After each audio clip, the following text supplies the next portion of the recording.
그러면 우리가 해야 될 것은 무엇이냐면 똑같은 형식으로 똑같은 포맷으로 이 시나리오 분석하는 것이 아니라 이 시나리오가 가지고 있는 가장 큰 포인트와 요소들을 뽑아서 왜 그것이 포인트가 되어야 되는지 적절한 배경 지식을 덧붙여주는 것이 우리가 조금 더 시나리오 분석에서 우리 실력을 돋보이게 할 수 있는 방법이다 라고 얘기할 수 있을 것 같습니다.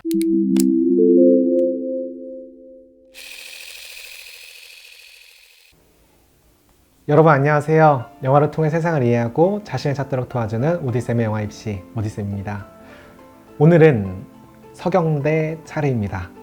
마찬가지로 합격 소식과 합격에 대한 우리만의 노하우 같은 것들을 여러분들과 공유하는 시간을 가져보려고 합니다.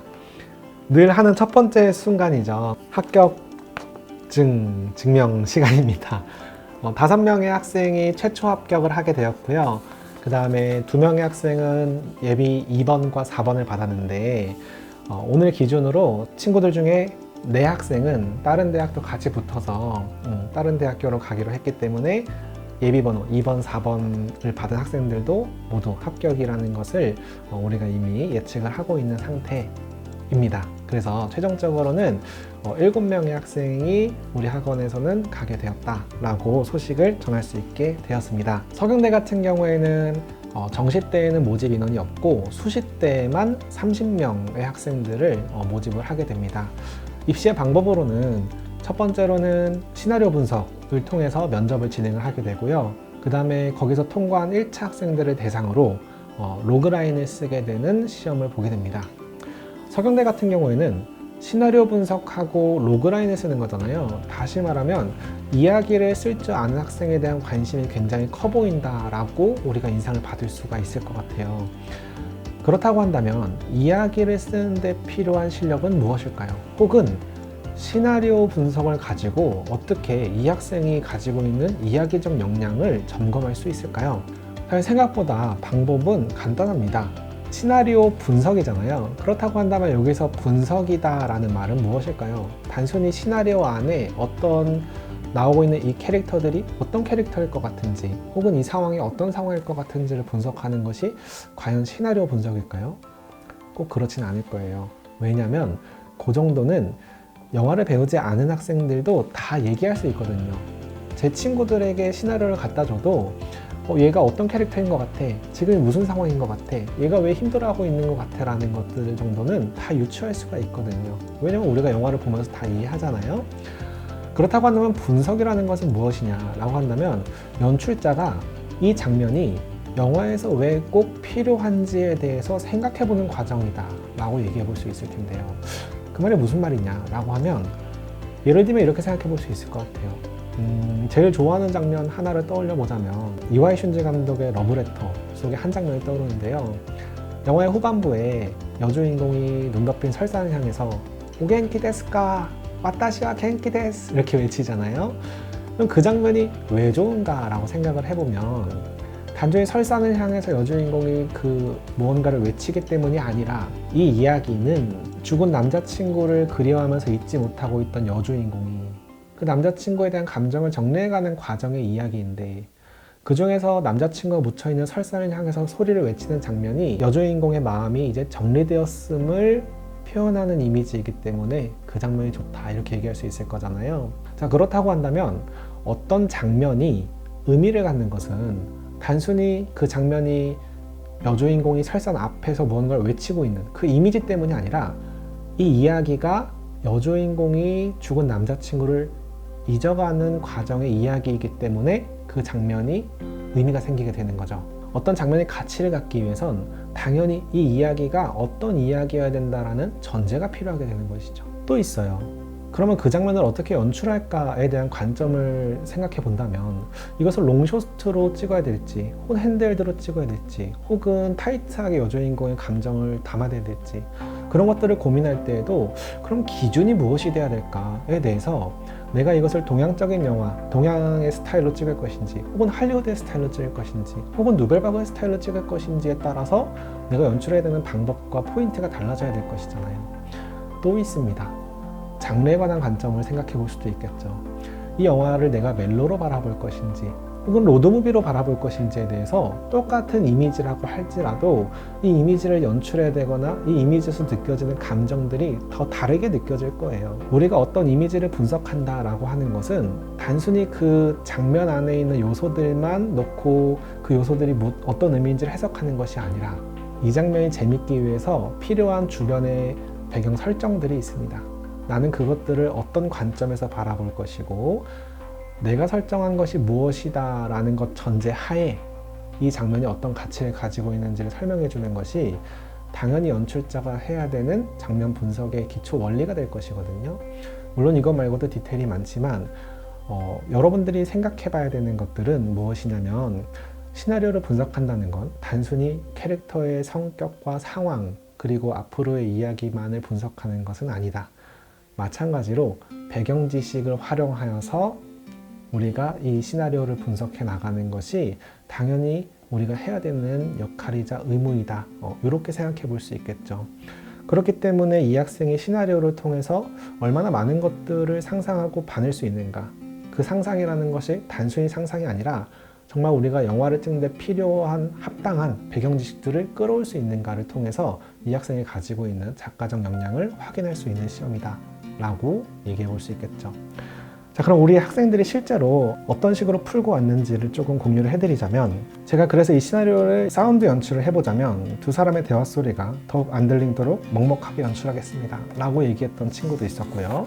또 어떤 친구는 저는 이 스토리를 아픈 내면에 고통과 상처를 갖고 있는 인물들이 서로 연대하면서 상처를 아물기 위해 노력하는 이야기로 풀어내면 좋을 것 같다 라고 이야기적인 설정을 덧붙여줬던 친구도 있었고요.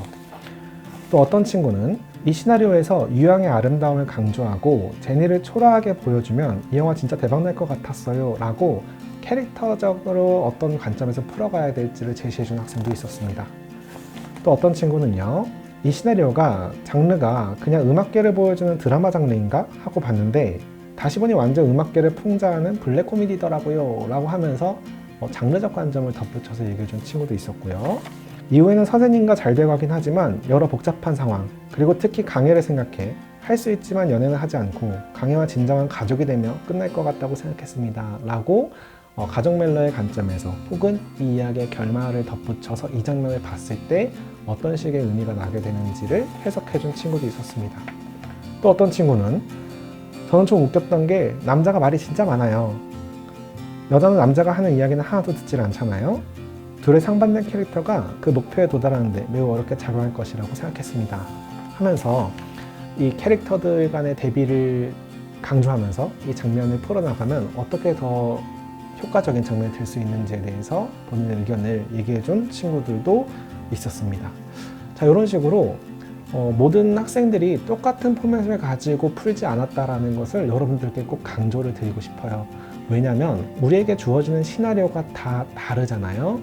그러면 그 각각의 시나리오가 가지고 있는 특색과 매력들, 그리고 그 장면에 필요한 연출적 요소들이 다 다를 거예요. 그러면 우리가 해야 될 것은 무엇이냐면 똑같은 형식으로 똑같은 포맷으로 이 시나리오를 분석하는 것이 아니라 이 시나리오가 가지고 있는 가장 큰 포인트와 요소들을 뽑아서 왜 그것이 포인트가 되어야 되는지 적절한 배경 지식을 덧붙여주는 것이 우리가 조금 더 시나리오 분석에서 우리 실력을 돋보이게 할 수 있는 방법이다 라고 얘기할 수 있을 것 같습니다. 자, 그러면 우리 학생들이 그렇게 포맷에 얽매이지 않고 어떤 특정한 분석 형식에 얽매이지 않고 풀어가는 학생이 되기 위해서 실제로 어떤 느낌을 느꼈었는지 조금 공유를 해드리자면, 고등학교를 다니는 3년 동안 영상과 영화에 대해 정말 많은 기술을 배우고 익혔지만 정작 영화에서 가장 중요한 이야기와 플롯을 놓치고 공부했다는 것을 느꼈어요. 첫 수업부터 이야기에 대한 제 생각을 바꿔놓으셨는데 그렇게 기본을 배우고 당연한 것과 특별한 것을 구분짓고 그 특별함에서 두근거림을 찾는 과정 속에는 영화를 진심으로 사랑하고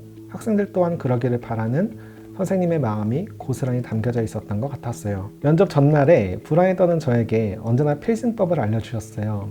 서경대학교에서는 시나리오 분석을 완벽하게 한 뒤 교수님 작품 언급하며 관심 표현하기였고, 필승법을 꺼내놓았을 때 면접 분위기가 좋아졌고 덕분에 편안한 마음으로 면접을 마무리할 수 있었어요. 이야기에 대해서 접근할 때 본인이 중요하다고 생각하는 것 말고 실제로 이야기에서 꼭 해야 되는 지점들을 학생이 확인하는 과정들을 거쳤었다 라는 것을 엿볼 수 있었던 것 같고요.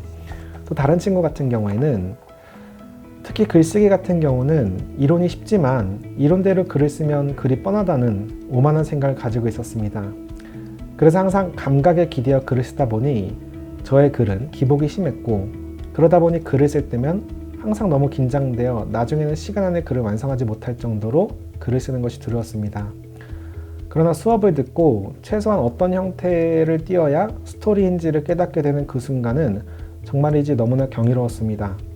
그래서 수업을 들은 후로는 매번 좋은 글을 쓰지는 못해도 부족할지언정 매번 스토리다운 글을 쓸 수 있게 되어 너무나 마음이 편해졌고, 그게 생각지도 못했던 단국대 1차 합격이라는 결과를 맺어준 것 같습니다.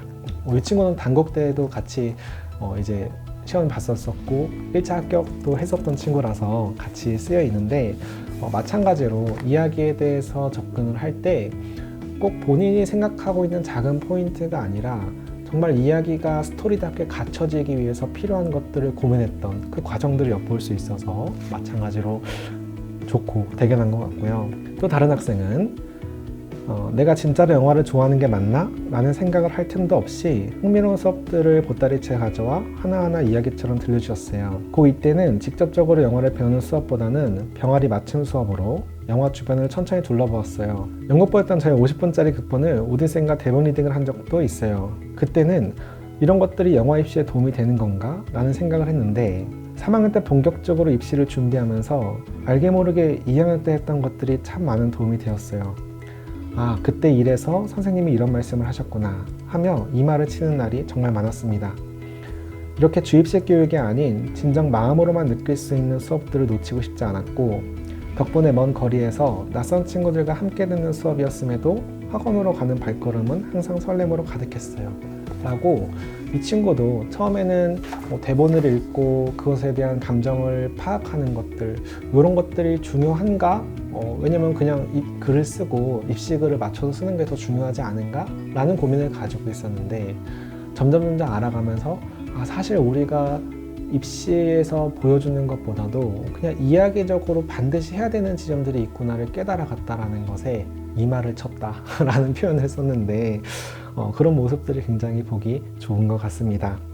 이런 식으로 우리가 입시에 접근할 때 이야기의 어떤 한 포인트 혹은 내가 잘하는 것 하나에 집중해서 가기보다는 작가적으로 내가 갖춰야 될 모든 것들을 하나하나 갖추고 기존에 내가 생각하고 있던 이야기의 틀을 더 넘어서서 뭔가 이야기라는 게 내가 꼭 해야 되는 의무가 있구나, 이런 것들을 확인하게 되는 순간들을 다들 겪었다 라는 것들을 꼭 확인해 주셨으면 좋겠고요. 플롯도 마찬가지거든요. 서경대 2차에서 로그라인을 써라 한 문장을 봅니다. 그런데 한 문장만 가지고 어떻게 학생들을 평가할 수 있는가 라고 할 수 있겠지만 마찬가지로 되더라고요. 한 문장 로그라인 쓰는데 대신 조건을 주거든요. 어떤 장르성을 갖춰야 돼요. 예를 들어서 우리가 로드무비를 쓰기 위해서 주인공은 반드시 아웃사이더여야 됩니다. 꼭 아웃사이더여야 돼요? 저는 그렇게 하고 싶지 않은데요 라고 할지라도 아웃사이더여야만 한다는 것을 이해하는 것은 굉장히 중요해요. 로드무비라는 것은 기본적으로 여정을 통해서 어떤 여행을 통해서 개인 자아의 정체성을 찾아가는 이야기잖아요. 그렇다고 한다면 주인공이 정체성에 대한 고민을 가지고 있어야 될 텐데, 그럼 우리 보편 속에서 남들과 같이 평범하게 살아가는 사람들은 정체성에 대한 고민이 약할 수밖에 없겠죠. 왜냐면 나와 비슷한 정체성이 옆에서 보이고 저 사람에게서도 보이니까요.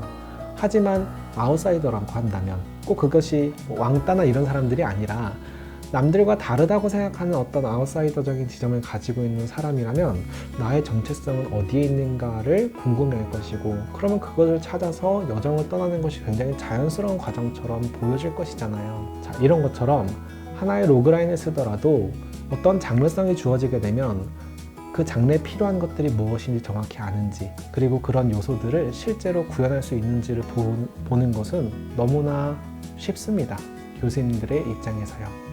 자, 이런 식으로 서경대 학교를 접근하는 방법 또한 결국에는 많이 알아야 된다.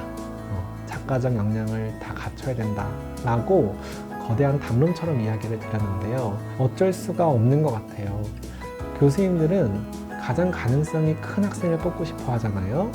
그런데 가장 가능성이 큰 학생은 그 또래에서 가장 실력이 좋은 학생이고, 가장 실력이 좋은 학생은 남들이 하지 못하는 것 혹은 남들이 아직 못하는 것을 이미 하고 있는 학생이잖아요.